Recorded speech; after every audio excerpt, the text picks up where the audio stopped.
Hello everyone. Today we will understand the process of condition-based monitoring in SAP plant maintenance. तो what is condition-based monitoring?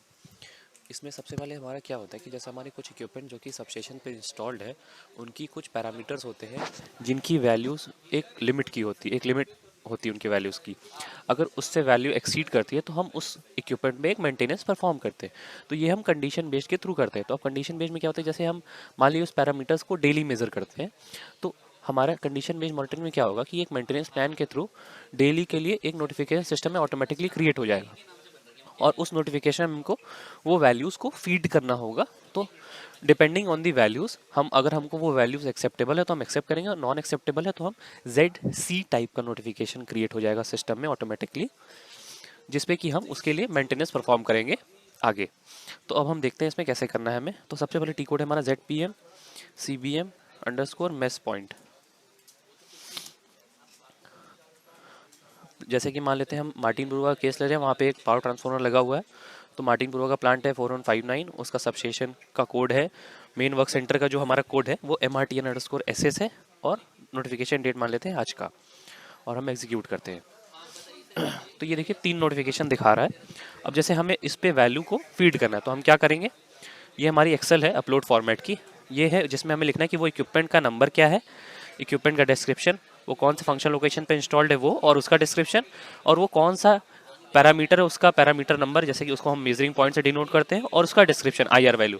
अब जैसे हम IR value को हमने measuring point जो हमने सेट किया हुआ सिस्टम में उसकी वैल्यू है 150 से 2000 तक मेगा ओम तक रेंज है इसका। तो मान लेते हैं कि हम इसमें वैल्यू को 150 से कम डालते हैं, 100 डाल देते हैं। मान लीजिए हमारी 100 मेगा ओम वैल्यू आई है। तो अब ये तो डेविएशन हुआ सिस्टम में, मतलब इक्विपमेंट की रीडिंग पे। तो हम इसको क्या करेंगे, यहाँ पे हम आएंगे F4 करेंगे यहाँ पे और वो फाइल सेलेक्ट करेंगे जो हमें अपलोड करना है, जिसमें हमने अभी रीडिंग इनपुट की है। तो हमारा फाइल हम लिखेंगे किया हमने, और एक नोटिफिकेशन जिसपे हमको वैल्यू फीड करनी है उसको सेलेक्ट करेंगे और यहाँ पे execute for major point deviation पे क्लिक करेंगे।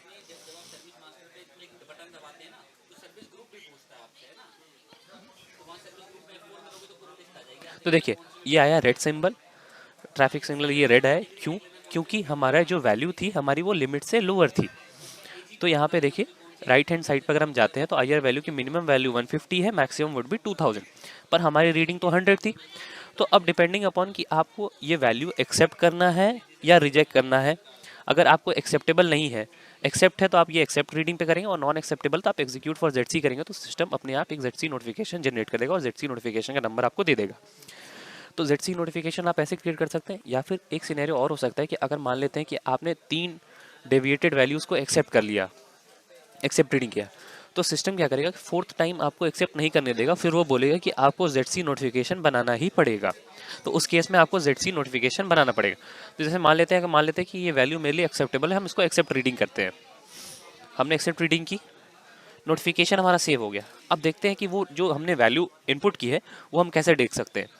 तो हम यहाँ जाएंगे, ये डिस्प्ले Z9 नोटिफिकेशन पे क्लिक करेंगे। जो हमारा कंडीशन बेस्ड मॉनिटरिंग है वो Z9 टाइप का नोटिफिकेशन क्रिएट करता है। अब हम इस पर यहाँ पे एक्स्ट्राज में जाएंगे और ये मेजरमेंट डॉक्यूमेंट है, उस पर क्लिक करेंगे। तो देखिए जो हमने 100 वैल्यू डाली हुई थी वो यहाँ पे डिस्प्ले हो रही है हमारी। तो जैसे हमने मान लिया ये डाल दिया, अब मान लेते हैं कि हम दूसरी बार नेक्स्ट डे हम फिर रीडिंग लेने जाते हैं। मान लेते हैं जैसे देखिए हमने एक पे इनपुट कर दिया तो वो नोटिफिकेशन यहाँ से हट गया है। आप उस नोटिफिकेशन पे अगर आपको एक्सेप्टेबल है तो आप जाके उस नोटिफिकेशन को क्लोज कर दीजिएगा। अब हम सेकेंड रीडिंग भी इनपुट करते हैं। ये भी रीडिंग हम मान लेते हैं डेविएटेड लेते हैं, और मान लेते हैं हम इसको ले लेते हैं 2100। इसको सेव करते हैं, हम लोग कट करते हैं। यहाँ पे हम सेलेक्ट करेंगे वाली फाइल,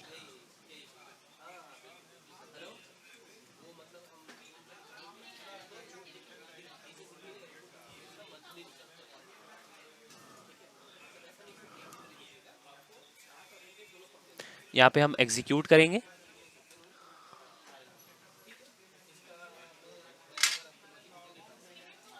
ये हमें फिर से एक रेड सिग्नल देगा, और इस केस में मान लेते हैं हमें एक ZC नोटिफिकेशन क्रिएट करना है। तो हम इसे एग्जीक्यूट फॉर ZC नोटिफिकेशन पे क्लिक करेंगे। ये ZC टाइप का एक नोटिफिकेशन क्रिएट कर देता है। तो अब हमें देखना है कि जैसे कि हम अगर वैल्यू हमको वो देखनी जो हमने फीड की थी, जैसे मैंने पहले बताया आप Z9 पे जाके उसकी वैल्यू फीड देख सकते हैं। और अगर ZC जिस पे हमें अब मेंटेनेंस परफॉर्म करना है, जिस नोटिफिकेशन पे जो भी वर्क वगैरह करेंगे आप, जो भी कंपोनेंट वगैरह आप लेंगे अपने इन्वेंट्रीज वगैरह से, तो आप इसमें ये जो डिस्प्ले ZC नोटिफिकेशन है यहाँ पे आप जाएंगे तो इस नोटिफिकेशन में बाकी आप सारा काम कर सकते हैं। इसमें ही आप ऑर्डर वगैरह बना सकते हैं। और देखिए यहाँ पे इसने टेक्स्ट बॉक्स में क्या डिटेल दिया हुआ है, created in reference to notification notification number, जो हमारा Z9 टाइप वाला था। और उसमें बताया कि ये फंक्शन लोकेशन है और ये उसका डिस्क्रिप्शन है, ये इक्विपमेंट है और इक्विपमेंट का डिस्क्रिप्शन हो गया। अब उसमें क्या है, ये जो हमारी मेजरिंग जो पैरामीटर था हमारा मेजरिंग पॉइंट जिसको हम कहते हैं, ये IR वैल्यू उसका लोअर लिमिट 150 था, अपर लिमिट 2000 था और जो हमने डाली है वो 2100 था। तो ये नोटिफिकेशन में ही टेक्स्ट बॉक्स में आपके यहाँ हो गया। तो किसी कोई भी अगर इस नोटिफिकेशन खोलेगा तो उसको ये दिखेगा, डिस्प्ले होगा कि ये किस रीज़न से ये नोटिफिकेशन बना हुआ है। बाकी फर्दर आप इस नोटिफिकेशन पे ऑर्डर पे जो भी काम करना है, जैसे आप नॉर्मल प्रोसेस में करते हैं वैसे ही करना है। Thank you.